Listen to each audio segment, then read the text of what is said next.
높으신 하나님을 찬양합니다. 우리의 기도를 들으시고 응답하시는 하나님을 찬양합니다. 전능한 능력을 우리 위에 우리를 사랑하셔서 베푸시는 하나님의 그 자비와 권능을 찬양합니다. 우리에게 기도의 자리를 허락해 주셔서 감사합니다. 우리로 기도를 배우게 하시고 또 배운 대로 기도하는 가운데에 하나님의 선하신 역사가 우리 안에서 어떻게 이루어지는지를 볼 수 있게 해주셔서 감사합니다. 이 기도를 통하여 우리가 하나님을 찾고 하나님을 만나는 시간을 가져야 할 터인데 그동안에 기도하기를 쉬는 죄를 범하였음을 사하여 주시옵소서. 기도해야 된다는 사실을 알고는 있었지만 말씀 따라 행하지 못하였음을 용서하여 주시옵소서. 다시금 우리를 기도의 자리로 또 기도를 배우는 자리로 이끄셨사오니 이 시간을 통하여 우리가 기도를 더욱 알게 하여 주시고 기도하는 가운데 하나님을 찾으며 우리에게 부어주시는 성령의 충만함과 하나님의 응답의 역사를 경험하며 나아가게 도와주시옵소서. 예수님의 이름으로 기도하옵나이다. 아멘. 오늘 기도학교 둘째 날 함께 나눌 말씀이 11페이지부터 시작이 됩니다. 이 교재를 100권을 만들었는데 이제 거의 다 나간 것 같아요. 그래서 늦게 오시는 분들한테 드리지를 못했는데 없어도 상관은 없어요. 아마 이 모든 말씀들이 다 여기 PPT에서 올라오니까 그냥 PPT 보시면서 같이 읽어 나가시면서 정리를 하셔도 되고요. 그리고 혹시 이제 어제 집에 가져가셨다가 오늘 빈손으로 오셔가지고 가져가신 분들은 내일 오실 분들을 위해서 끝나고 가실 때 이렇게 그 주보대에다가 놔주고 가시면 감사하겠습니다. 오늘은 성경 속의 기도에 대한 이제 말씀을 좀 나누려고 하는데 일단 우리가 기도를 배워 나가고 있는데요.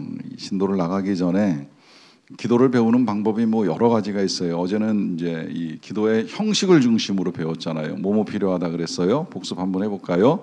제일 먼저 필요한 건 찬양해야 되는 거고, 그 다음에 뭐 회개해야 자백하든지 하여튼 감사하든지 손으로 따지면 이제 감사가 먼저 나오는데 뭐 그 순서 바뀌었다고 문제되지는 않는다고 말씀드렸고요. 그 다음에 이제 회개하고 그러고 나서 뭐예요? 간구하고 그 다음에 중보하고 그 다음에 예수님의 이름으로 기도합니다. 이제 이런 순서로 하면 된다고 말씀을 드렸어요.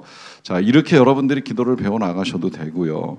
그런데 아무리 제가 지금 이 자리에서 뭐 기도는 이런 중요성이 있습니다. 또 이렇게 해야 됩니다라고 여러분들께 가르쳐 드려도 이 기도를 배우는 가장 중요한 원리 두 가지 꼭 잊지 마셨으면 좋겠는데 아무리 여러분 이론적으로 지금 제가 이거 책 만들어서 여러분들한테 일일이 다 설명하고 가르쳐 드려도 여러분들이 입술 벌려서 기도하지 아니하면 절대 기도할 수 없어요.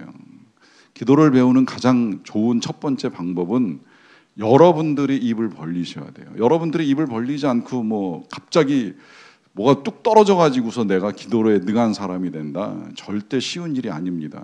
입 벌려야 돼요. 아시잖아요, 여러분. 아이들 말 어떻게 배워요? 잘하든지 못하든지 배워나가요. 제 아내 카톡에는 이 손자가 말 배우는 과정 중에 기도를 배우는 그 영상이 하나 이제 프로필에 들어가 있는데 보면 엄마가 한마디 불러주고 애가 따라해요. 엄마가 한마디 또 불러주고 애가 따라하는데 제대로 뭔 말인지도 모르고 이렇게 배만 튕기고 있어. 근데 그냥 열심히 배워 나가는 거예요. 그게 말 배우는 과정이잖아요. 걔가 근데 그렇게 하다가 자기가 못한다고 난 창피하게 말도 잘 못 배우고 이렇게밖에 말 못하니까 그만 배워야 되겠어라고 생각하겠어요? 그런 생각 없이 배워 나가다 보니까 세월이 흘러가면서 점점 말이 느는 거예요. 이제 말을 잘하기 시작을 하잖아요. 기도 똑같다고 생각하시면 돼요. 어느 날 갑자기 기도가 유창하게 되는 게 아니라는 거예요. 정말 내가 기도하고 싶다고 한다면 여러분들이 입을 벌리셔야 돼요. 기도하자고 하면 계속 입 다물고 아무 말도 못하고 있으면서 어느 날 내가 기도가 잘 되겠지라고 생각하시지 마시고 좀 부끄럽고 창피할지라도 조금씩 기도하는 훈련을 해나가시라라고 하는 것입니다. 그리고 그렇게 해나가는 중간에 실수할 수 있어요. 처음부터 잘하는 사람이 어디 있겠어요. 중요한 건 그 실수 한 번 때문에 전 늘 이 부분 교회 딱 한 번 와보고 뭔가 기분 나쁜 일 딱 겪고 나면 그 다음에 나 교회 안 가라고 이 결정 짓는 사람들 너무 안타까운데 뭐 그 정도까지 아니니까 여러분들이 오늘까지 이제 우리 교회 계속 나오시고 계시잖아요. 근데 이렇게 이제 오시는 분들 중에 이런 한두 번의 실수나 경험 때문에 이후에 모든 걸 포기해버리는, 뭐 예를 들면 선교 한 번 딱 갔다 오고 나서 그 선교가 뭔가 힘들었으면 이제 나 다시는 선교 안 가 그러고 접어버리는 사람. 대표기도 한 번 했는데 대표기도 하려고 올라가면 사실 떨려요. 안 떨리는 사람이 어디 있어요? 전 매주 설교에도 떨리는데 어쩌다 한 번 올라가면 더 떨리겠죠? 자, 올라가서 떨렸어요. 그러고 난 평생 이제 대표기도 안 할 거야. 이런 접는 사람들이 불쌍하다고 말씀을 드리는 거예요. 왠지 아세요?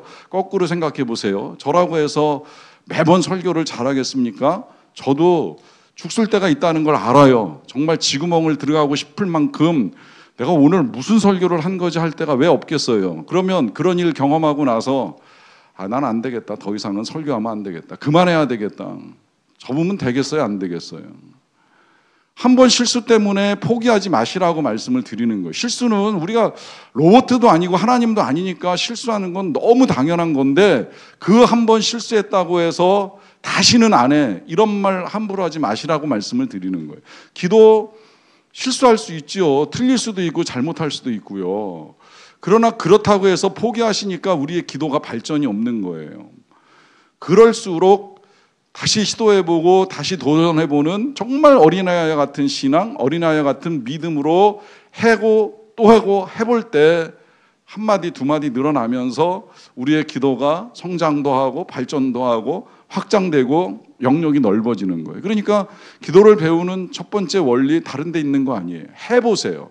한 번이라도 해보시고 두 번 해보시고 입 벌려 해보세요. 여러분들의 입술로 하세요. 남의 기도 듣고만 있지 마시고 조금씩이라도 해보시는 훈련을 해나가면 그게 이제 여러분들의 기도를 성장시키는 거고, 그 다음에 이제 두 번째 배우는 중요한 원리는 성경 속에서 배우는 거예요. 성경은 하나님의 말씀만 들어있는 것이 아니라 하나님의 말씀에 반응한 많은 사람들의 기도가 나옵니다. 오늘 이제 그걸 저와 여러분들이 보실 터인데 사실 여기에 들어있는 내용들도 극히 이제 일부분인 거예요. 그 많은 기도 중에 이제 몇 가지 샘플을 뽑아가지고 제가 여러분들하고 오늘 읽어 나가는데, 이 성경 잘 보시면 기도 어떻게 해야 되는지 이제 답이 다 들어 있어요. 그래서 그걸 여러분들이 일일이 다 찾으실 수 없으니까 그 중에 이제 제가 중요한 거, 예수님이 어떻게 말씀하셨고 어떻게 기도하셨는가 하는 거 몇 개 찾아보고, 그 다음에 우리가 예수님만큼 올라가기는 어렵다고 한다면 그러면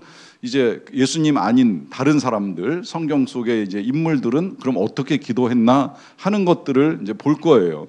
그렇게 이제 보다 보면 기도 이렇게 하면 되겠구나라고 하면서 이제 우리의 눈도 열리고 입술도 열리기 때문에 오늘은 성경 속의 기도를 봅니다.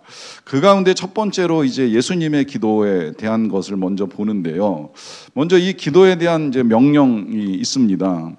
우리들이 범하기 쉬운 잘못 중에 하나는 기도 자랑인데요. 기도 자랑은 현대에만 있던 것이 아니라 예수님 당시에도 유대인들이 기도를 자랑하고 형식적이고 외식적인 기도가 성행했었다라고 합니다.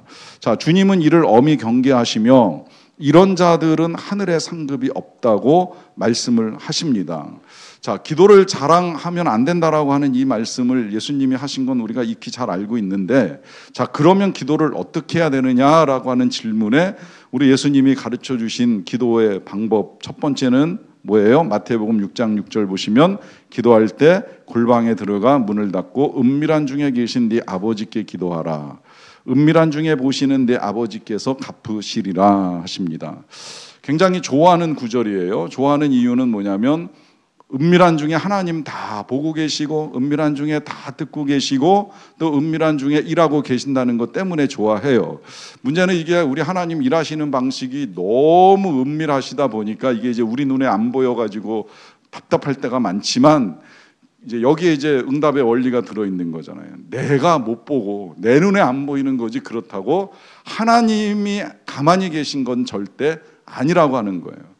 은밀한 중에 다 하십니다. 다만 그 하나님의 은밀한 성품을 닮아서 우리도 은밀한 중에 기도하라라고 하시는데, 그럼 어떻게 기도하는 것이 은밀한 중에 기도하는 것이냐라고 했을 때, 자, 여기 어떻게 하라고 말씀하셨어요? 골방에 들어가서 문을 닫고 기도하라 하시잖아요.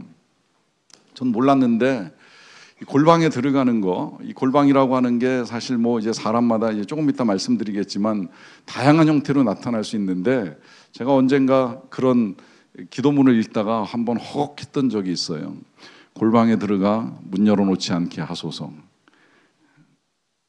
어떤 의미인지 아시겠어요? 골방에 들어가면 문 열어놓고 싶을 때가 있어요. 내가 이렇게 기도한다는 걸 보여주고 싶을 때가 있어요. 그 마음이 제 안에 있었던 것 같아요. 그래서 골방에 들어가 문 열어놓지 않게 하소서라고 하는 이 말씀 한마디에 굉장히 큰 이제 도전을 받았던 적이 있는데, 자, 그러면 골방에 들어간다라고 하는 건 뭘까? 여러분, 이 문제를요, 이제 공간적으로 생각을 하면 아무도 없는 곳에 들어가서 홀로 기도하는 시간을 가져야 된다라고 하는 것, 뭐 그 자체로 틀림없는 사실인 거는 맞아요. 그런 면에서 우리 교회 별도의 기도실이 없기 때문에 이제 기도의 골방을 만들어두지 못한 건 죄송한데, 그렇지만 그럴지라도 누구라도 언제든 오셔서 기도할 수 있도록 적어도 일과 시간에는 예배실도 열어놓고 본당도 열어놓고 기도하시라고 이제 개방하고 있는 거예요. 이렇게 개방하는 교회 생각보다 많지 않아요. 제가 우리 교회 그 저쪽에 있는 건물 팔기 위해서 이 분당 판교 지역에 여러 개의 목사님들을 한번 쫙 다니면서 찾아다녀본 적이 있는데, 문 열려 있는 교회 생각보다 없어요.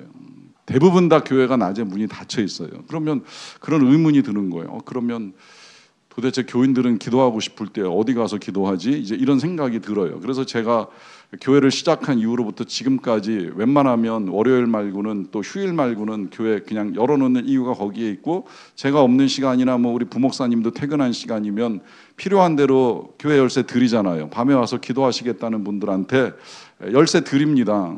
얼마든지 와서 기도하시라는 거예요. 골방이 필요하면 교회 이용하시라는 거고, 다만 이제 우리가 이렇게 교회에만 그럼 골방이 있느냐? 아니에요. 여러분 집에 골방 만드실 수 있으면 골방 만드세요.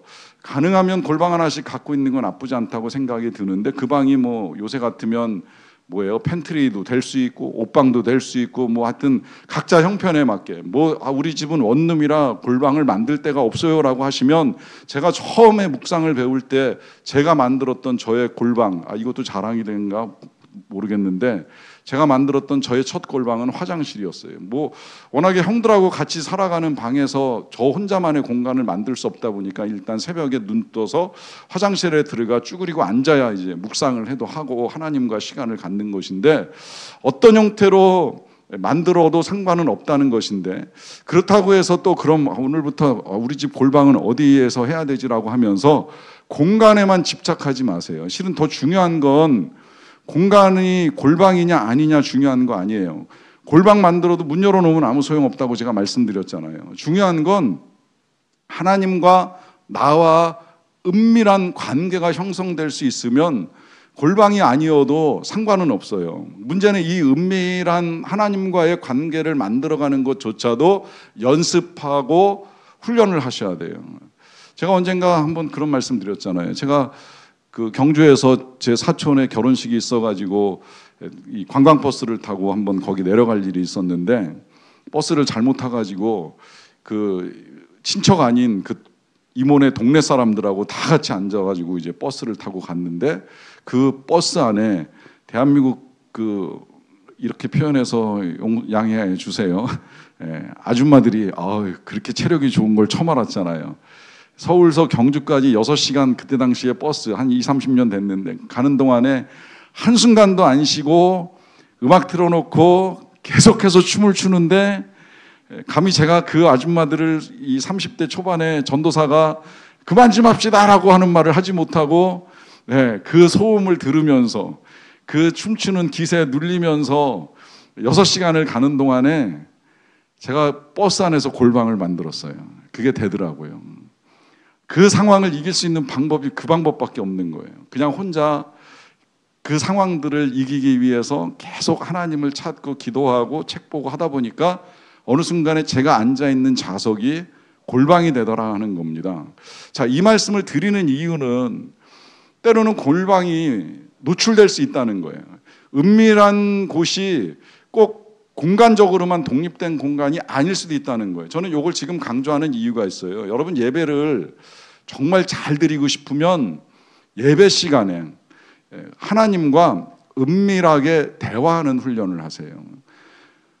예배는 구경하는 게 아니라는 말씀을 제가 자주 드려요. 그래서 저는 예배 본다라는 표현 별로 안 좋아하는데, 예배는 내가 하나님께 드리는 거고, 또 예배한다라고 성경에 표현되어 있기 때문에 예배한다라고 하는 표현을 쓸 때는 하나님과 대화하고 하나님과 교제하고 하나님과 관계하는 시간인데, 그 대화하고 관계하고 교제하려고 그러면 하나님과 은밀하게 여러분들이 속삭여야 돼요. 마치 연인처럼. 연인의 특징이 뭡니까? 연인들은 전철 안에서 시끄럽거나 말거나 둘이서 소곤소곤 얘기 많이 하잖아요. 뭐 광장에서 사람들이 많거나 적거나, 뭐 벌판에서 날씨가 춥거나 덥거나 둘이서 계속 소곤소곤. 이게 연인 아닙니까? 이게 사랑 아닙니까? 하도 오래돼서 기억도 잘 안 나죠. 어떻게 연애했었는지. 그럴 때에 그 관계가 깊어지고 사랑이 뜨거워지는 것처럼, 예배 자리에 나와 앉아 계실 때 그냥 앉아서 보시고 듣기만 하지 마시고 하나님과 은밀하게 대화를 해보시라는 거예요. 어떤 대화를 하느냐? 하나님, 제가 찬양할 테니까 잘 들어보세요. 그러고 찬양하셔요. 하나님, 제가 이번엔 신앙 고백할게요. 그러고 사도신경 하시라는 거예요. 하나님, 이번에는 교동문으로 이번에 고백을 해볼게요 하고 교동문 하세요. 그리고 오늘은 저 집사님 기도하시니까 제가 마음 같이 담아서 기도 올릴게요. 그러고 그분의 기도를 같이 올려드리는 거예요. 하나님, 오늘 찬양대가 찬양하는데 하나님 영광 받으시고 저도 마음 같이 올려드릴게요 하면서 찬양에 동참해 보세요. 그리고 목사가 설교를 할 때 기왕이면 하나님 음성 들었으면 좋겠어요, 한번 좀 들려주세요 하고 들어보세요. 여러분, 예배가 달라집니다. 예배는 하나님을 만나는 시간인데, 그 만남을 위해서는 은밀하게 하나님을 찾는 여러분들의 마음에 골방이 형성되어야 된다는 거예요. 그런 의미에서의 골방은 그냥 남들 안 보는 장소 수준에 머물러서 안 된다는 거예요. 이 자리에 여러분들이 이렇게 다 같이 앉아 계셔도 각자만의 하나님과 은밀한 시간, 은밀한 교제, 은밀한 대화가 있을 때 그 자리가 골방이 되는 겁니다. 이런 훈련도 해보시라고 지금 부탁을 드리는 거예요. 자, 그래서 이제 그 1번 밑에 보시면 당신의 은밀한 기도처는 어디인가라고 했을 때 이 문제가 이제 장소만의 문제가 아니라고 하는 이제 말씀을 드리는 거고요. 자, 그 다음에 이제 두 번째로 부탁하신 거 6장 7절입니다. 또 기도할 때에 이방인과 같이 중언부언하지 말라. 저희는 말을 많이 하여야 들으실 줄 생각하느니라 라고 합니다. 두 번째로 당부하신 기도의 명령은 뭐예요? 중언부언하지 말라라고 하는 명령인데, 자, 이 중언부언이라고 하는 게 늘 우리가 많이 어려워합니다. 이 중언부언을 사전적 의미로는 이미 한 말을 되풀이하지 말라라고 하는 것인데, 그러면 똑같은 기도 계속 드리는 거 잘못된 것이냐? 이건 뭐 목회자 신학생들 사이에서도 늘 논쟁이 되었던 부분인데요. 같은 기도를 반복하는 거 잘못된 거 아니라고 제가 분명하게 말씀을 드립니다. 이유가 있어요. 우리 예수님도 겟세마네 동산에서 기도 한 번 하고 끝났어요? 아니죠. 이 잔을 내게서 옮기시옵소서 몇 번 기도해요? 3번. 성경에 쓰여진 것만 3번. 그리고 그거와 관련된 내용으로 기도하신 시간이 1시간. 그럼 1시간 동안 뭐라고 기도하셨겠어요? 계속해서 내용을 바꿔가면서 기도하셨을까요? 아니잖아요. 그러면 똑같은 말을 반복하는 게 문제가 되는 거예요? 그럼 뭐가 문제가 되는 거예요? 여러분, 문제가 되는 건 이게 정말 내가 마음을 담아서 간절하게 그걸 구하고 있느냐, 아니 구하고 있느냐. 아니라면 그냥 정말 시간을 채우기 위해서 같은 말을 반복하고 있는 것이냐라고 하는 걸 다시 생각을 잘 해보자는 거예요. 자, 이 부분에 있어서 그 유명한 일화가 하나 있는데요. 우리 잘 알고 있는 성 프란시스코가 그냥 단순히 구제만 하는 사람이 아니라 굉장한 기도의 사람인데, 그에게 베르나르드라고 하는 친구가 있었다고 합니다. 오늘날 놀러 와가지고 시간을 보내다가 시간이 늦으니까 그냥 같이 프란시스코하고 이제 잠을 자게 된 거예요. 근데 이 베르나르드가 자다가 깨가지고 보니까 그 옆에서 자던 프란시스코가 한켠에 가가지고 이제 혼자 기도하는 게 보이더라는 거예요. 그래서 도대체 이 친구는 기도를 길게 하는 것 같은데 무슨 기도를 할까 너무 궁금해가지고, 왜 가끔 그럴 때 있잖아요. 누가 오래 기도하면 도대체 무슨 기도를 저렇게 오래 할까 이제 궁금하기 때문에 이제 귀 기울이고 싶은데 가서 옆에서 이렇게 들어봤다는 거예요. 근데 들어보니까 성 프란시스코가 그냥 한 번씩 오 나의 주님이시여 이러고 가만히 있다가 또 오 나의 주님이시여 이러고 또 가만히 있다가 또 나의 주님이시여 하더라는 겁니다. 나중에 낮에 돼가지고 이 베르나르드가 다른 친구들을 만나서 이제 그 얘기를 하기 시작을 했다는 거예요. 제 프란시스코 기도 들어보니까 별거 없어. 그냥 오 나의 주님이시여 이게 전부야. 이게 이제 소문이 나버리고 만 거예요. 이게 지금 이제 우리에게 전해지는 예화가 돼버리고 말았는데 별거 없더라는 겁니다. 그런데 그 별거 아닌 것 같은 그 한마디가 별거 아닌 것 같지만 거기에 프란시스코의 마음이 담겨 있는 거예요. 중요한 건 이 마음이라는 거예요. 우리가 같은 내용을 반복할 수도 있고 안 할 수도 있지만 중요한 건 거기에 우리의 마음이 담기느냐 아니 담기느냐라고 하는 것입니다. 그러니까 중요한 건 길이보다 마음이라고 하는 걸 지금 말씀하시는 거예요. 자, 그 다음에 이제 넘어가겠습니다. 12페이지. 마가복음 11장 25절. 이거 중요하니까 같이 한번 읽어볼게요. 시작. 서서 기도할 때에 아무에게나 혐의가 있거든 용서하라. 그리하여야 하늘에 계신 너희 아버지도 너희 허물을 사하여 주시리라 하셨더라 합니다. 자, 뭐하고 기도하라고 말씀하세요? 용서하고 기도하라라고 하십니다. 용서하고 기도하라. 그리하여야 하나님이 허물 사하시고 응답하신다라고 하는 거예요. 그런데 생각보다 이거 대충 우습게 넘기고 가는 경우들이 있어서 이거 조금 제가 말씀을 드려야 될 것 같아요. 기도가 너무 응답이 안 된다. 정말 이렇게도 오랫동안 간절하게 기도했는데 응답이 안 된다고 한다면 두 가지 정도 일단 돌아보세요. 하나는 뭔가 내 안에 정말 회개하지 아니한 죄가 있는가. 이거 제가 몇 년 전에 성령 기도회 때 여기서 실물로 말씀을 드렸잖아요. 물컵 들고서 물컵에 이 컵이네 진짜 그러고 보니까 물컵 이렇게 들고 자 여기 이렇게 뚜껑 덮여 있는데 이 위에다가 아무리 물 버봐봐요. 물 들어가요 안 들어가요? 안 들어가요. 왜 안 들어가요? 뚜껑이 덮고 있으니까 안 들어간다고 말씀드렸죠. 이 뚜껑이 뭐예요? 이 뚜껑이 우리의 죄악인 거예요. 이 죄악으로 다 잔뜩 덮여 있는 상태에서 아무리 기도하고 아무리 간구해 봐야 이 더러운 컵에 하나님이 담으실 수가 없는 거예요. 그러니까 정말 응답이 안 된다면 내가 정말 아직 회개가 부족한가 돌아보시는 것도 때로는 필요하고요. 그 돌아보시는 과정 중에 아니라 이것이 죄악의 문제가 아니라고 한다면 그 다음에는 내가 정말 용서를 했나 한 번쯤은 돌아보세요. 자, 근데 이 용서의 문제가 나올 때마다 얼마 전에도 우리가 주일날 이 형제의 피차 용서하고 용납하라라고 하는 메시지를 나누면서 보니까 뭐 다들 이제 마음이 찔렸다 이제 이런 말씀들을 많이 해주셨는데 마음이 찔린 다음에 그 다음에 정말 제가 여쭤보고 싶은 건 그래서 그 찔림 때문에 용서는 하셨어요? 하는 질문을 좀 드리고 싶어요. 그런데 이제 이 질문을 드리게 되면 쉽지 않다 어렵다는 반응을 보입니다. 자, 제가 그래서 생각을 해봤어요. 용서가 왜 어려운가라고 하는 걸 생각을 해봤는데 자, 용서가 어려운 이유도 보니까 이제 크게 두 가지로 나뉘더라고요. 하나는 내가 피해자니까 용서가 어려운 거예요. 그렇죠? 피해를 받았는데 피해에 상응하는 사과나 보상이나 보응이나 어떤 것도 나한테 이제 온 적이 없으니까 용서가 어렵잖아요.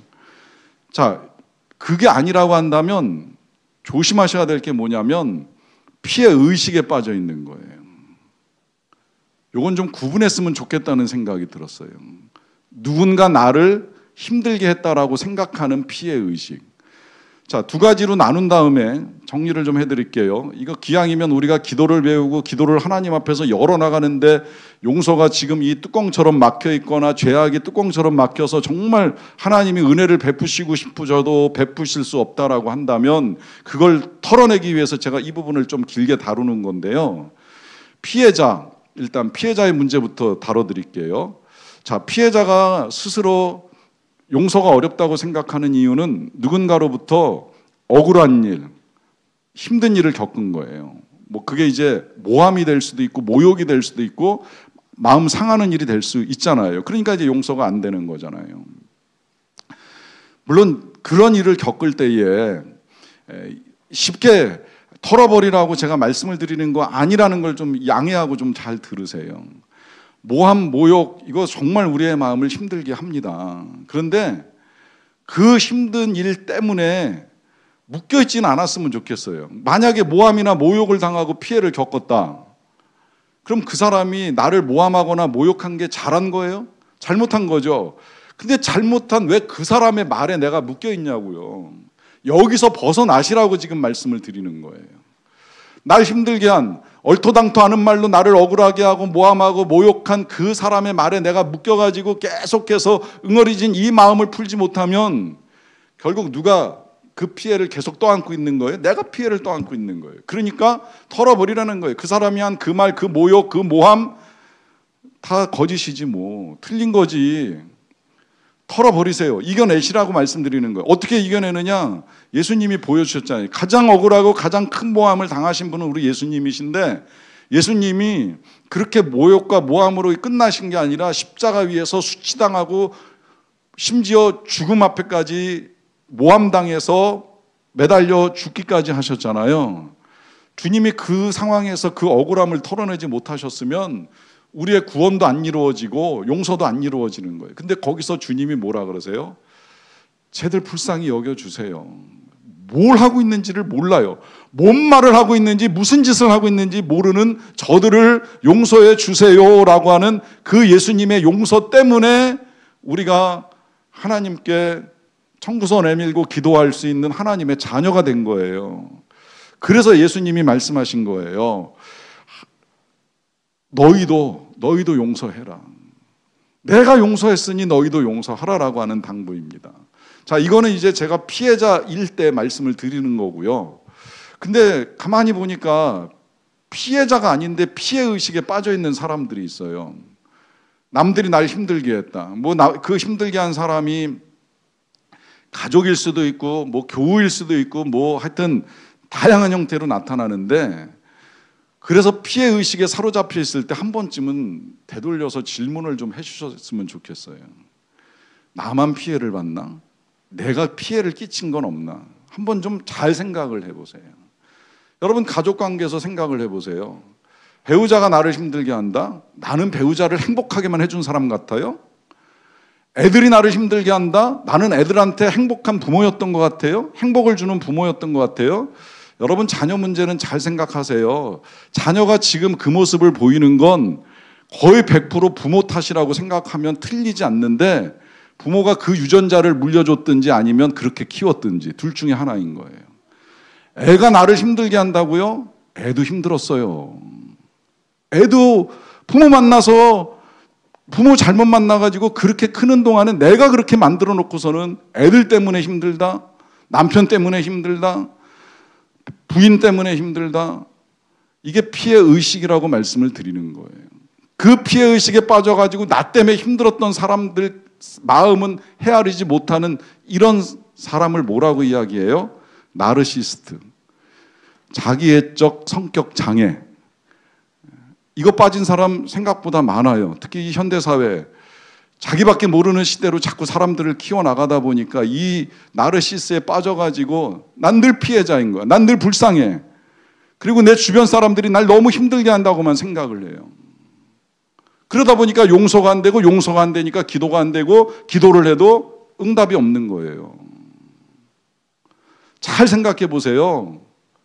난 혹시 이런 피해의식에 사로잡혀 있는 게 아닌가.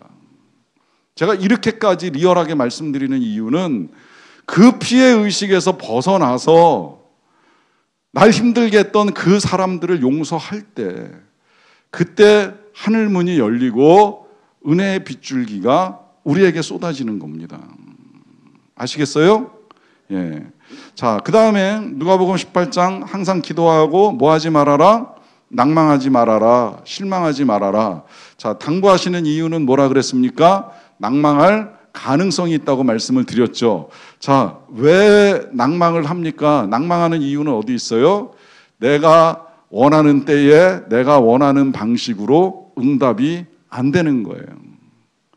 요때까지 하나님이 해주시면 너무 좋겠는데 잘 안 해주셔요. 해주시길 기대하고 3일 금식하고 40일 금식하고 작정기도 심지어 1000일을 하고 1000일을 더하는 분도 제가 봤는데 응답이 안 되는 경우도 있거든요. 그러면 난 뭐 했지? 하나님 정말 기도 들으시는 거 맞아? 라고 생각을 하면서 낭망할 수 있다는 걸 예수님도 알고 계셨던 거예요. 그래서 당부하는 겁니다. 낭망하지 말아라. 그러면 어떻게 해야 되느냐? 여러분 늘 말씀드리지만 시간표가 달라요. 우리 너무 조급해요. 조급한 세상을 살다 보니까 더 조급해졌어요. 그래서 지금 당장 가능하면 빨리라고 늘 생각을 해요.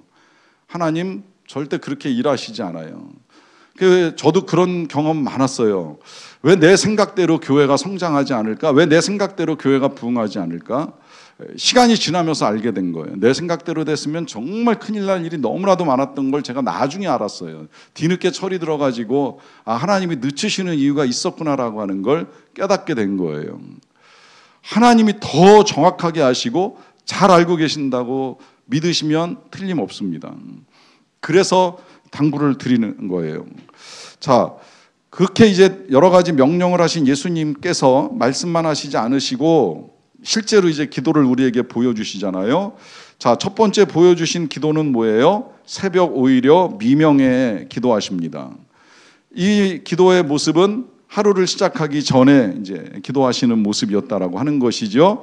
이건 꼭 여러분 교회가 아니어도 상관은 없어요. 그러나 한적한 곳을 찾고자 한다면 뭐 교회를 오셔도 좋고 어찌 되었건 간에 하루를 시작하면서 여러분들의 처음 행동이 기왕이면 기도였으면 좋겠다고 말씀을 드리고, 이게 이제 잘 안 되는 분들은 그 새벽에 교회에서 하는 습관을 들이는 것도 좋겠다고 말씀을 드리는 겁니다. 자, 그 다음에 이제 누가복음 6장 12절에서 예수님이 기도하시러 산으로 가사 밤이 맞도록 무슨 기도하신 거예요? 철야 기도하신 거죠. 밤이 맞도록 기도를 하셨어요. 근데 이것도 사실은 우리가 이제 습관을 들여나가지 아니하면 어느 날 갑자기 기도한다고 해서 이게 잘 안 돼요. 간혹 한 2번 정도 제가 만났던 것 같아요. 어느 날 저녁에 이제 찾아와가지고 교회를 좀 빌려달라고, 왜 그러냐고 이제 물어보면 밤새 기도하고 싶다 그러는데 제가 그런 경우에는 거절합니다. 왜냐하면 평상시에 기도 안 하던 사람이 하룻밤 기도하겠다고 와서 교회 빌려줘봐야 실은 장의자에서 뻗고 잠이나 자지, 이게 갖고 있는 열정과 의욕만으로 기도가 되는 게 아니라는 걸 제가 알아요.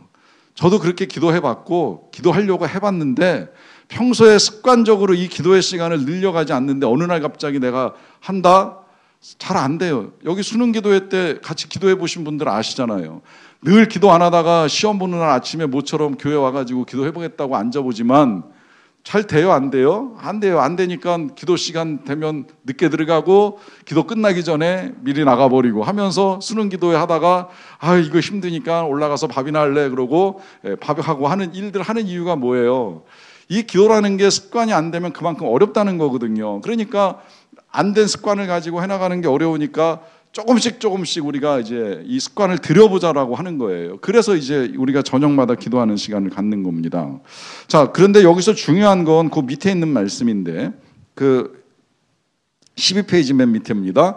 이는 주님께서 기도의 본을 보여주신 것이며 장시간 여러 가지 문제를 집중적으로 기도할 필요가 있을 때 유용하게 사용이 됩니다. 자, 구약은 야곱이나 사무엘 등이 날이 새도록 온 밤을 여호와께 부르짖었다라고 하는데요. 자, 야곱은 형 만나는 게 너무 무서워서 밤을 새운 기도가 야복강의 기도로 우리에게 알려져 있고요. 또 사무엘은 나라가 어려움에 빠졌을 때 이 밤을 새우면서 하나님께 부르짖은 걸 우리에게 보여주었습니다. 2가지 사례를 지금 말씀드리는 이유는 개인적으로 걱정이나 두려움이 있든지 아니면 정말 내가 나라를 위해서 기도해야 되겠다라고 하는 생각이 들 때 때로는 이런 심야기도, 철야기도가 필요하다라고 하는 말씀을 드리는 거예요. 자, 그 다음에 이제 넘어가서 또 하나의 기도 뭐예요? 밤낮으로 뭐 하셨다고요? 금식하는 기도를 하셨습니다. 금식기도. 자, 이 금식기도는 사실 조금 길게 공부를 해야 되는데 오늘은 이것까지 하려고 하면 이제 너무 시간이 많이 걸려서 제가 그냥 요거는 간단하게만 그냥 짚고 넘어가요. 참고로 요것만 아셔도 좋을 것 같아요. 금식기도 내가 밥굶어가면서 떼쓰는 아이의 때가 아니에요. 그렇게 오해하지 마세요. 내가 밥 굶을 테니까 하나님 응답하세요라고 떼쓰는 기도가 금식기도 아닙니다. 금식기도는 먹는 것까지도 중단을 하고 하나님께 더 가까이 나아가겠다라고 하는 우리의 갈망과 마음의 표현인 거예요. 그만큼 절박함을 표현하는 것이고 나를 낮추는 게 금식이라 하는 것이지, 내가 3일 금식했으니까, 5일 금식했으니까, 뭐 며칠 금식했으니까 하나님이 반드시 응답해 달라고 하는 내 편의 조건을 만드시지 말라고 지금 말씀을 드리는 겁니다. 자, 그 다음에 이제 예수님의 기도 장소의 문제인데요. 첫 번째, 예수님 어디서 기도하셨다고요? 따로 어디로 올라가셨다? 산에서 기도를 하셨다 그러잖아요. 마태복음 14장 23절에 따로 산에 올라가서 기도하신다. 요즘은 어떤지 모르겠어요. 저도 신학교 다닐 때는 이제 산기도 많이 했는데, 자, 이 산에서 기도한다. 이게 이제 신학적으로 여러 가지 오해를 많이 불러왔어요. 왜 산에서 그럼 기도를 해야 되느냐라고 하는 이 논쟁 때문에 산이 땅보다 하나님과 가까이 있지 않느냐라고 하는 이상한 신학으로부터 제가 들은 바로는 아차산보단 뭐 삼각산이 더 응답이 잘 된다라고 하는 이야기에 이르기까지, 그리고 멀리 갈 거 없이 청계산이라도 괜찮다 뭐 이런 얘기도 제가 들어봤는데, 모르겠어요. 요새 그런 생각도 들더라고요. 요새도 이 산에서 기도하는 사람들이 있을까 없을까. 때로는 그리고 정말 응답을 원하면 산에서 나무 뿌리 하나 뽑아 봐야 된다라고 하는 말까지 우리 신학교 다닐 때는 있어가지고 실제로 해봤어요. 근데 그거 여러분 도전하지 마세요. 제가 해봤더니 생각처럼 쉬운 일 아니에요.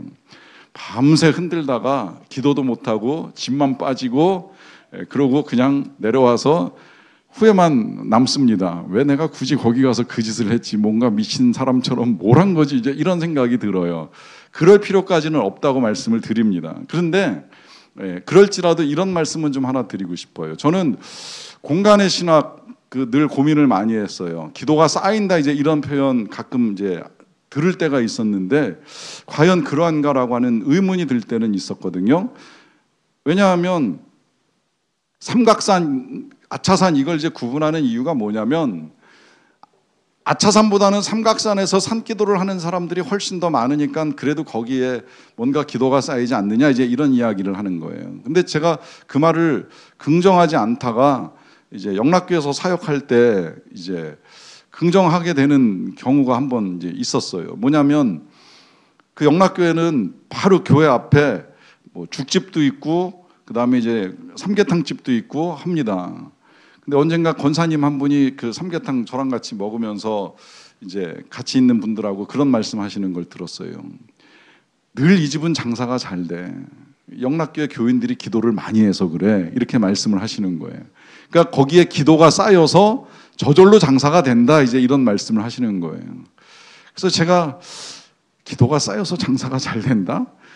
이게 이제 좀 의문이 남아있는 거예요. 장사가 잘 되는 건 음식 맛이 좋거나 서비스가 좋거나 해야지 장사가 잘 되는 건데, 기도가 쌓여서 장사가 잘 된다 하는 것에 명백한 이제 답을 얻지 못하고 시간이 지났어요. 그런데 제가 그 영락교회를 떠나고 나서 그 다음에 이제 부천에 가서 사역을 할 때가 있었는데, 그때 이제 제가 조금 이제 특별한 경험을 한 거예요. 저는 목회자로 이제 이 사택들을 다니면서 목회를 하다 보니까 전임 목회자들이 지나간 이 사택들로 이사를 가서 이제 살게 되잖아요. 그래서 살아갈 때는 별로 그렇게 어렵고 힘든 거를 몰랐었는데, 부천에 가서 한 1년 정도 지났을 때 갑자기 이제 사택이 한번 바뀌었어요. 어떻게 바뀌었냐면 새로 지은 신축 그 사택으로 한번 이제 집을 옮겨준 거죠, 교회에서. 그래서 옮겨서 갔는데 그때부터 굉장히 이제 요즘 뭐 그냥 쉬운 표현으로, 이게 쉬운 표현인지 모르겠는데 영적으로 눌린다, 영적으로 힘들다, 이제 이런 이제 느낌을 계속 그 새로 지은 집에서 이제 경험을 하게 된 거예요. 그래서 왜 그런가, 도대체 전에 사택에 살 때에는 살면서 그렇게 힘들다 어렵다는 생각을 해본 적이 없는데 여긴 왜 이렇게 힘들지 하는 생각을 해보니까, 여기서만 힘들었던 게 아니라 제가 그래서 다시 이렇게 돌이켜보니까, 저는 원래 한 교회에 있으면서 지금처럼 이렇게 한 교회에서 오랜 동안 한 사택에 머물렀던 적이 거의 없었어요. 영락교회 갔을 때 처음에 사택이 미아리에 있었는데 너무 멀다 그래가지고 우리 때 딱 2년 전임으로 머무는 동안에 1년 딱 사니까 사택을 후암동으로 갑자기 옮기라고 하더라고요. 그래서 이제 그 전임 전도사가 살던 사택에서 1년 딱 살고서 후암동으로 이사를 와서 좀 정말 다 무너져가는 이상한 집에서 이제 1년을 살다가 부천으로 딱 갔는데, 여기도 이제 전임 목사가 사역하던 집에서 살다가 1년 만에 이제 또 다른 집으로 옮겼잖아요. 옮기고 나서 딱 그 어려운 일을 겪을 때 주변을 돌아보니까 몰라 지금도 그런지 모르겠지만 제가 있었던 그 부천 역곡역 주변에 생각보다 이 하얀 깃발들이 되게 많아요. 그리고 어느 날 보니까 또 등치 이렇고 머리 스포츠로 깎아가지고 여기 문신 이런 사람들이 맨날 집 앞으로 우르르 왔다가 우르르 갔다가 그러는 동네에 이제 그 빌라를 새로 땅을 사서 지은 빌라에 사택을 들어가게 된 거예요. 그러니까 그런 동네에서 새로 뭔가 이제 우리 식구들이 내 식구가 살려고 하니까 이게 힘들다 이제 이런 느낌이 찾아오기 시작하는 거예요. 그래서 가만히 생각을 해보니까 전에 사택은 계속 목사님이 수년 동안 살아왔던 집인데 여기는 처음 지은 이 동네에 첫 집에 이제 우리가 들어가게 된 거예요. 그래서 영락교회 그 시절을 돌아보니까 그 전에 미아리에서 살던 데는 계속 대대로 전도사들이 살아오던 집이었는데 그걸 후암동으로 갑자기 딱 옮기고 나니까 이 집은 집도 다 무너져 가는데 같은 데다가 여기도 이제 우리가 처음 이사 와서 사는 데니까 별로 편안하지 않았다는 생각이 드는 거예요. 그때 깨달은 거죠. 아, 기도가 필요하다. 그걸 알게 된 거예요. 그러면서 이제 그걸 깨달은 그날로부터 우리 가족들이 모여서 예배를 드리고 찬양을 하면서 하나님을 찾기 시작을 했어요. 그러면서 아까 표현했던 그 영적으로 눌림 내지는 영적으로 힘듦 이제 이런 것들을 이겨나가기 시작을 하는 거죠. 자, 요 말씀을 드리는 이유, 뭔가 힘들다. 정말 그 공간에서 우리의 삶이 힘들다고 한다면 한 번쯤 다시 생각을 해보세요. 여러분 그 자리에 뭐가 쌓여 있다고 생각을 하세요?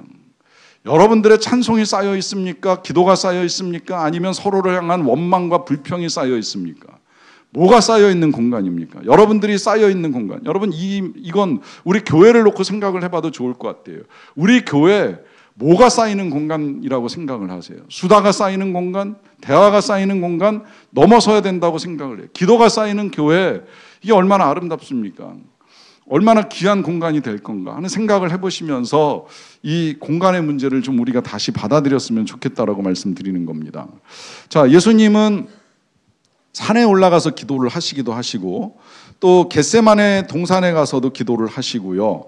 자, 이 겟세마네 동산은 기름을 짜다라는 뜻인데 기름을 짜듯 피와 땀을 흘리며 기도하신 주님은 우리 자신의 안일한 기도 생활에 큰 도전을 주셨죠. 자, 그거 외에도 두 번째로는 예수님은 물러가서 한적한 곳에서 기도를 하셨습니다. 한적한 곳에서.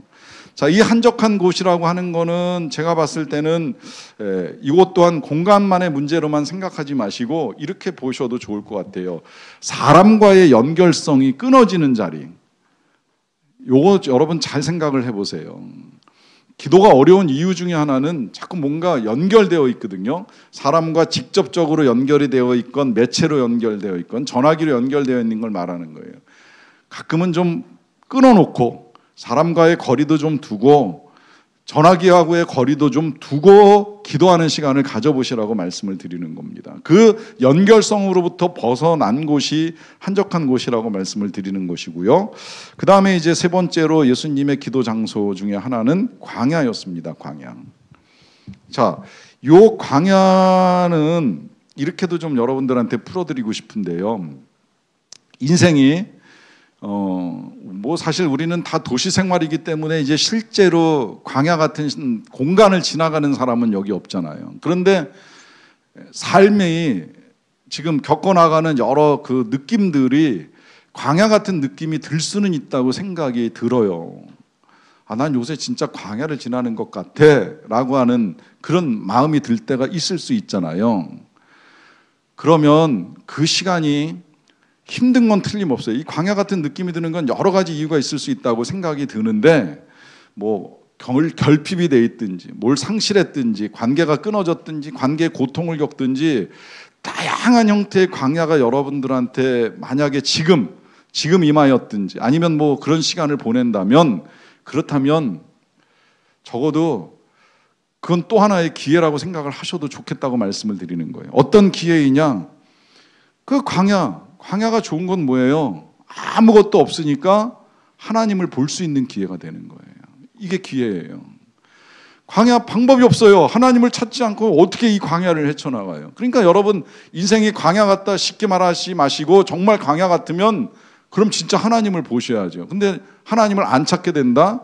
진짜 광야인가 제가 오히려 거꾸로 의심이 들어요. 광야면 하나님을 찾아야죠. 뭘 찾겠어요, 이 광야에서. 그리고 그 광야는 절박한 곳이잖아요. 당장 물도 있어야 되고 양식도 있어야 되고 맹수의 위협으로부터 벗어나야 되고 어디서 적이 출몰할지 모르면 그 절박함 가운데 하나님을 안 찾는다는 게 오히려 더 이상한 거 아니겠습니까? 또 광야, 지금 제가 열거한 대로 먹을 것도 필요하고 마실 것도 필요하고 날 지켜줄 것도 필요하다면 이 필요 가운데 하나님을 찾는 건 너무나 당연한 거죠.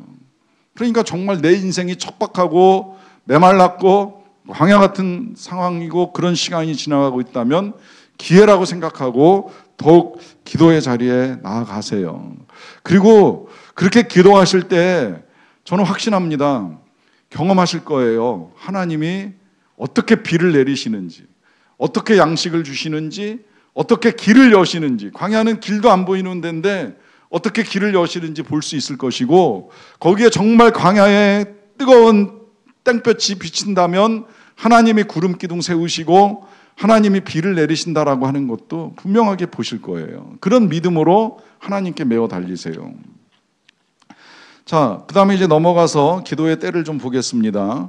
주님이 언제 기도하셨는가 하는 거, 일단 제일 먼저 예수님이 항상 기도하고 낭망치 말아야 될 것을 말씀하셨죠. 항상. 요건 이제 예수님이 말씀을 삶으로 보여주셨다고 생각이 되고요.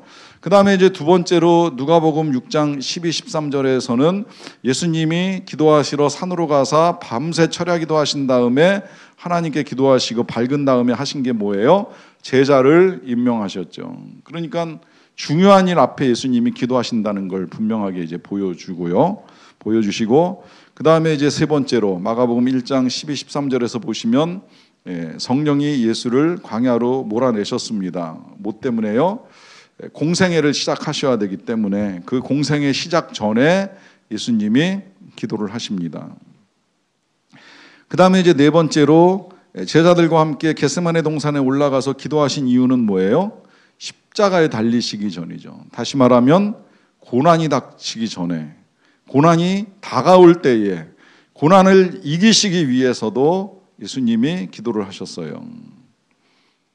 그 다음에 다섯 번째, 언제 기도하세요? 큰 소리로 부르시면서 아버지여 내 영혼을 아버지 손에 부탁하나이다 라고 말씀하신 후에 운명하셨습니다. 뭐예요? 죽음 직전에, 운명 직전에 기도하셨어요. 근데 여러분 이거 쉬울 것 같아요? 생각보다 쉽지 않아요. 저는 목회하면서 뭐 장례도 많이 치르고 임종하시는 분들을 여러 분 뵙기도 했는데, 이거 기도할 때에 이거 임종을 받아들일 때에 생각보다 쉽게 못 받아들이는 분들도 많아요. 제가 언젠가 소개해 드렸잖아요. 제가 영락교회에서 96세, 이게 1999년에 지금으로부터 한 25년 전에, 그때만 해도 우리나라가 지금처럼 이 수명이 길지 않았어요. 지금은 뭐 90 넘어가는 게 일반적이었지만 그때만 해도 90까지는 안 넘어가던 시대였는데, 그때 96세 할아버지 뵙고 신방할 때 여쭤봤잖아요. 어떻게 기도해 드릴까요? 그랬더니 건강하게 장수하게 해달라고 기도 부탁하시더라고요. 그래서 이분도 더 살고 싶으시구나 하는 사실을 알게 됐고, 그때 이후로 제가 어르신들 뵙는다고 해서 천국 잘 가게 해주세요라고 하는 기도 쉽게 잘 못해요. 그만큼 천국 가는 게 쉬운 일은 아니라는 거예요. 거기다가 정말 죽음이 임박해서 두려워 떠는 가운데에 기쁨으로 이 죽음을 맞이한다? 여러분 쉬울 것 같아요? 생각보다 쉽지 않아요. 이거 평소에 우리가 기도로 훈련되지 아니하면 생각보다 어려운 문제일 수 있다는 거예요.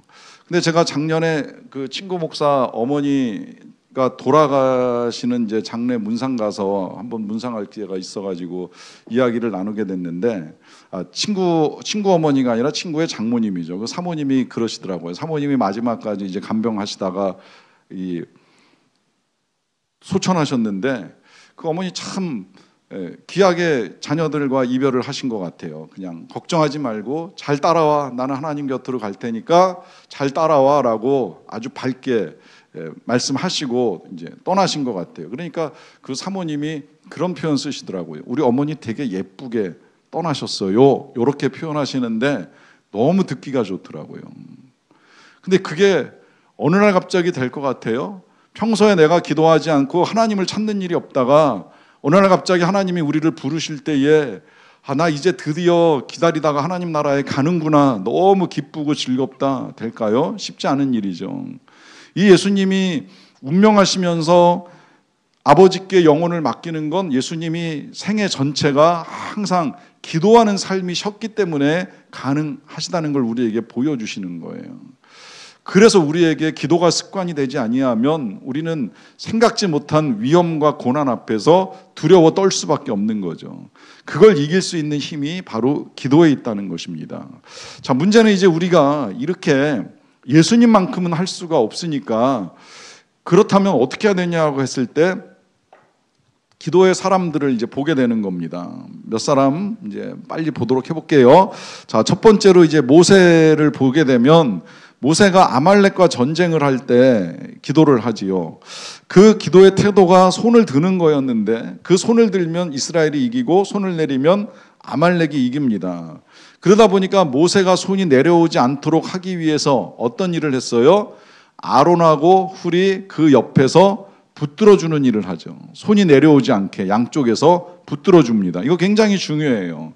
기도는 혼자 하는 것보다 함께 하는 게 훨씬 낫다는 거예요. 우리가 왜 모여서 기도하겠습니까? 우리가 혼자 잘 안 되니까 함께 해보자고 이런 시간까지 만들어가면서 하는 거 아니겠습니까? 그래서 합심 기도의 효력이 얼마나 큰가 하는 걸 이제 보여주는 거고요. 그 다음에 이제 모세가 시내산에서 금식으로 기도를 합니다. 이 또한 이제 이스라엘 백성들을 광야에서 인도하고 지도하기 위한 준비로서 이제 보여주는 모습이라고 할 수가 있겠고요. 그 다음에 세 번째로 모세는 백성의 범죄함을 위해서 중보기도 하는데 요거는 이제 내일 또 다른 내용으로 우리가 좀 더 살펴보도록 하겠습니다. 넘어가서 16페이지 보세요. 사무엘의 기도를 봅니다. 사무엘이 이스라엘을 위한 중보 기도를 해요. 사무엘상 7장 9절에 보시면 사무엘이 젖먹는 어린 양을 취하여 온전한 번제를 여호와께 드립니다. 번제를 드린다는 건 회개한다는 의미고 또 헌신한다는 의미인데 그렇게 이제 하나님께 제사를 드리면서 이스라엘을 위하여 여호와께 부르짖으면서 하나님께 응답을 받습니다. 그래서 이제 블레셋과 전쟁에 승리하고 에벤에셀 도움의 돌이라고 하는 기념비를 세우는 거죠. 그 외에도 이제 사무엘은 기도하기를 쉬는 죄를 범하지 아니하겠다라고 하는 약속을 하기도 했고요. 자, 그 다음에 이제 요 엘리야의 기도는 좀 특별해요. 엘리야가 뭐라고 이제 선포를 하느냐면 그 열왕기상 17장 1절 보세요. 길르앗에 우거하는 자 중에 디셉 사람 엘리야가 아합에게 고하여 나의 섬기는 이스라엘의 하나님 여호와의 사심을 가리켜 맹세하노니 내 말이 없으면 수년 동안 우로가 있지 아니하리라 합니다. 여러분 대단한 선포 아닙니까? 내가 말하지 않는 한 이스라엘에 이제 비가 안 내릴 거야 라고 하는 선포를 하는 거예요. 저는 이런 믿음 가진 분들 보면 굉장히 좀 놀랍다는 생각이 들 때가 있는데, 자, 이 선포를 하는 이유가 있어요. 그 이유는 다른 게 아니라 지금 여기 아합 왕의 회개를 위해서, 아합 왕이 회개하게 하기 위해서 선포를 하는 거예요. 그런데 중요한 건 뭐냐면 우리가 뭐 갑자기 이런 선포할 수 없잖아요. 지금 뭔가 여기 이제 정치적으로 뭔가 뭐 지금 대통령이든 뭐 이전 대통령이든 뭐 마음에 안 들어가지고 그럼 우리나라에도 뭐 가뭄이 와가지고 나라가 힘들어져야 뭐 대통령들이 회개를 하겠지요. 막 이러면서 우리가 선포한다고 한들 그 선포가 되느냐 안 되느냐 아니면 선포를 할 수 있느냐 없느냐를 따지자는 문제가 아니에요. 중요한 건 이 선포가 나오기까지의 엘리야의 믿음인데 믿음이 있으니까 선포하는 거죠. 믿음 없으면서 선포하면 그거 뭐가 되는 거예요? 그건 헛소리 아니면 장담이 되는 거예요. 그렇죠? 그러면 믿음을 가지고 지금 선포하는 거잖아요. 아합 왕이 회개하기를 위하여. 문제는 이 믿음은 어디에서 오는 겁니까? 이 믿음은 기도에서 오는 거죠. 그러니까 우리가 선포하지 못하는 이유는 어디에 있는 거예요? 기도를 안 하고 있다는 거예요. 기도를 안 하니까 믿음도 없고 믿음이 없으니까 선포도 안 되는 거예요.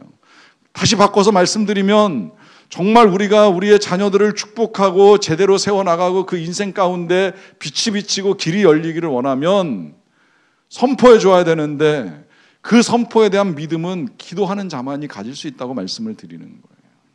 그래서 기도가 중요한 겁니다.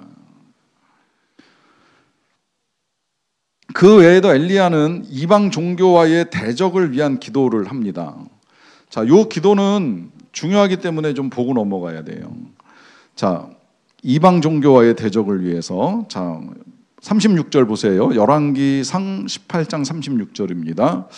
저녁 소재 드릴 때에 이르러 선지자 엘리야가 나아가서 말하되 아브라함과 이삭과 이스라엘의 하나님 여호와여, 주께서 이스라엘 중에서 하나님이신 것과 내가 주의 종인 것과 내가 주의 말씀대로 이 모든 일을 행하는 것을 오늘 알게 하옵소서.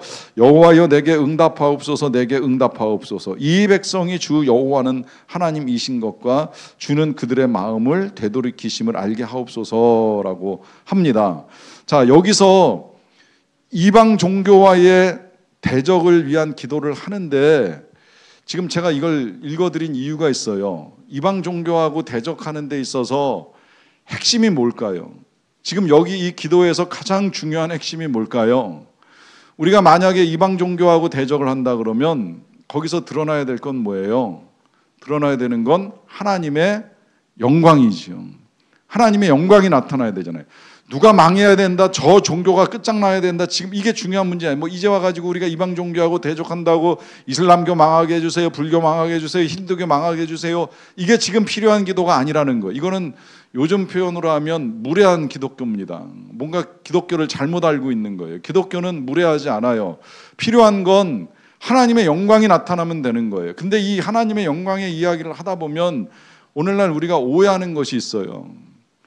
뭔가 내가 큰 일을 이루어가지고 나를 통해서 나타나는 영광, 아니면 내 자녀가 뭔가 대단한 일을 이루어가지고 나타나는 영광을 우리가 착각해요. 실은 저도 그랬던 적이 없잖아 있었던 사람인데 그건 그냥 자녀에게 내 욕망이 달성되기를 바라는 것 뿐이지, 그 아이가 좋은 대학을 가거나 말거나 좋은 회사에 취직을 하거나 안 하거나 그것 때문에 하나님의 영광이 나타나지는 않습니다.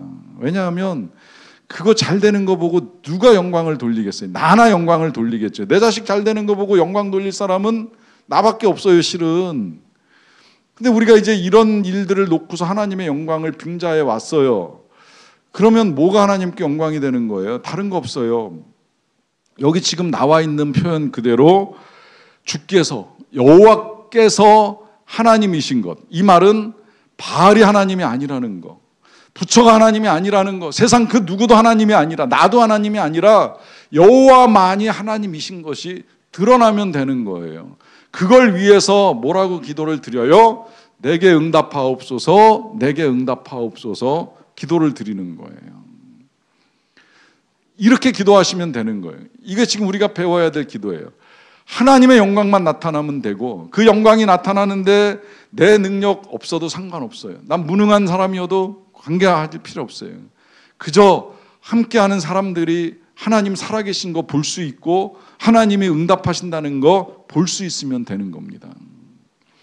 자, 그 다음에 이제 마지막 17페이지로 넘어갈게요. 제자들 기도 보겠습니다. 자, 이 제자들 기도 보기에 앞서서 제자들의 상태, 오순절 성령 체험 전에는 어떤 상태에 있다고요? 무기력하고 기도 시간에 졸고 하던 자들이었다 그래요. 그런데 그런 그들이 기도를 통하여 성령을 체험한 후에는 기도의 사람들이 되었고 기적과 능력의 사람들이 되었습니다. 그들이 제자로서 성공적인 삶, 여기서 이 성공은 제자로서의 성공이에요. 세상의 성공이 아닙니다. 끝까지 제자로서의 사역을 감당하고 순교의 자리까지 끝까지 갈 수 있었던 그 성공을 할 수 있었던 것은 기도의 사람으로 변모된 결과입니다. 그래서 사도들의 행적을 기록한 사도행전은 성령행전이면서 동시에 기도행전이라는 거예요. 기도 가운데 성령과 함께 어떠한 일들을 진행해 나갔는가 하는 걸 보여주는 것이 사도행전이고, 이 사도행전은 다음 달부터 묵상 교제에서 매일 새벽마다 우리가 묵상하며 나눌 수가 있는 말씀입니다. 자, 그러면 그들이 이런 변화를 이루어 가기에 앞서서 예수님이 뭐라고 하셨는지 우리 다 같이 사도행전 1장 4절 읽겠습니다. 시작. 사도와 같이 모이사 저희에게 분부하여 가라사대 예루살렘을 떠나지 말고 내게 들은 바 아버지의 약속하신 것을 기다리라 그래요. 자, 여기서 예수님이 당부하신 거 뭐예요? 아버지의 약속하신 것을 기다리라 하는 당부죠. 아버지가 약속하신 건 뭐예요? 보혜사 성령을 보내주시겠다.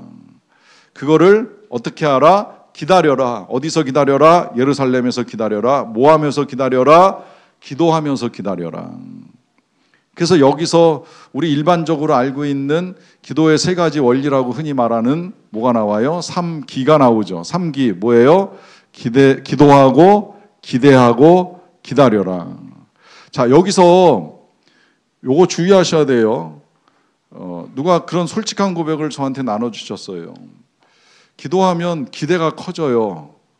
근데 이제 문제는 이 응답이 제때 안 오거나 원하는 대로 이루어지지 않으니까 그만큼 이제 실망과 두려움이 있다는 고백을 해주셨는데, 뭐 정직한 고백 좋아요. 기도하고 기대하는 거 맞아요. 문제는 기도하고 기대만 하지 말고 뭐라 그러셨어요? 기다리라 그러셨어요. 기다려라. 약속이 임할 때까지, 응답이 올 때까지. 저는 일반적으로 요 3기는 많이 보시고 많이 들으셨을 텐데 제가 여기다가 오래전부터 3기를 덧붙였어요. 그래서 저는 6기라고까지 표현을 하는데, 기도하고 기대하고 기다리면 기대치 않은 때 기적이 기쁨을 가져다 준다.